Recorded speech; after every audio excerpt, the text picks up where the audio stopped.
There have been quite a few developments affecting the SMSF sector over the past 6 or so months. Peter Burgess from the SMSF Association joins me today to discuss some of these items. Hello, Peter. How are you? Very nice of you to join me. Thank you, Darren. It's a pleasure to be here.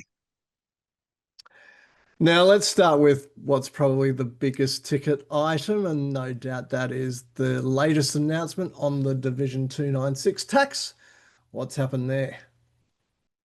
Well, I think it was pleasing to see that announcement back in October from the government that they wouldn't be going ahead with taxing unrealised capital gains. We were very pleased to see that.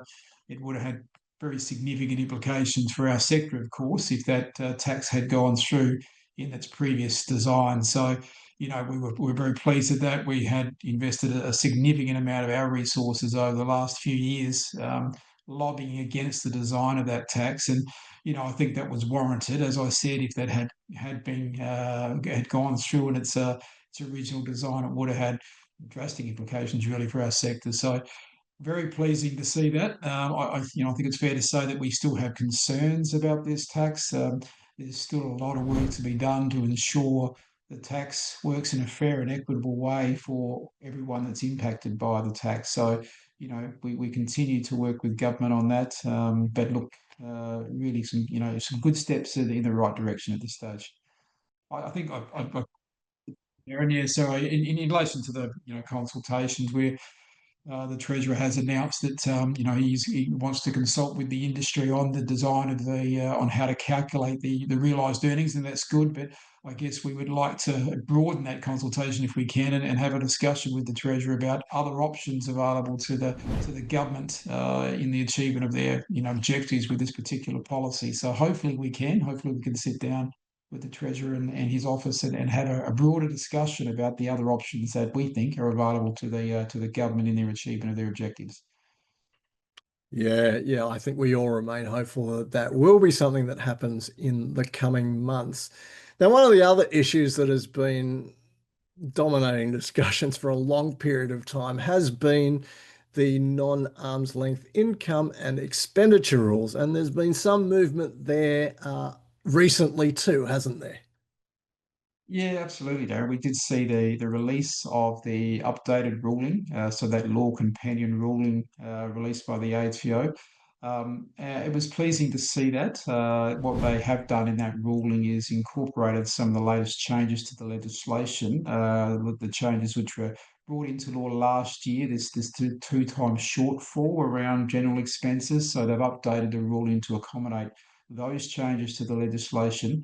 They've also taken the opportunity to clarify some of the other issues which were really bothering industry following the release of the original ruling back in July 2021. So, whilst we didn't get everything that we wanted in that ruling, it's great to have some clarity around the way the ATO will apply these rules, and to have a settled view from the Commissioner in terms of the application of those rules. So, that was pleasing and would give that a tick. Yeah, fabulous. Now, they're two very positive things that have happened in recent times, but as with everything, there are still some things that are pending addressing. And of course, one of them is the compensation scheme of last resort, which still continues to provide a lot of angst. Where are we at with that now? Yeah, look, and you're right. This is one that we probably haven't made as much progress as we would have liked to have seen during the course of 2025. So the government did commence a review of the compensation scheme of last resort earlier in the year, and that was designed to look at what changes could be made to the scheme to make it more sustainable over the longer term. So we're looking forward to seeing the results of that review. We're very hopeful that we will see some changes made to the scheme to ensure it works as a scheme of last resort. It's a genuine scheme of last resort, and also so we avoid what we've seen in recent times in terms of very significant levies being imposed on financial advisors to fund these compensation claims, and we don't that's not sustainable. So we are looking forward to seeing some changes made to the scheme, and we'll be doing what we can to ensure that the government expedites that and gives it the urgency it deserves. Absolutely, Peter. And I suppose I could categorize another item in that basket of still waiting to see what will happen and not having progressed very much. And that's the delivering better financial outcomes initiatives from the government. How's that coming along? Yeah, that's right, Joe. That's another one that we haven't seen as much progress as we would have liked during 2025. We've seen, of course, the first tranche of those reforms passed into law last year. We did see during the course of this year some exposure draft legislation for some parts of tranche two, but there's still some parts of tranche two that we haven't seen. So, we're still waiting for more detail relating to these tranche two changes. And this is a package of reforms which is designed to reduce the cost of providing financial advice and make financial advice more accessible to people. So, this is something we desperately need. And again, we'll be doing what we can into next year, trying to encourage the government to expedite these measures. There's a lot more discussion and consultation to go about some of the components of these tranches. We understand that, but let's get on with it and have those conversations and move on. And this has important implications for our sector as well. One of the reasons that we're seeing so many people today set up self-managed super funds without advice, I suspect, has to do with the cost of advice. So, we need these reforms to reduce that cost, to reduce that red tape, so that advisors can get on and provide financial advice at a more cost-effective price, and then hopefully, makes it more available to the broader population, which is what this is about. Yeah, absolutely.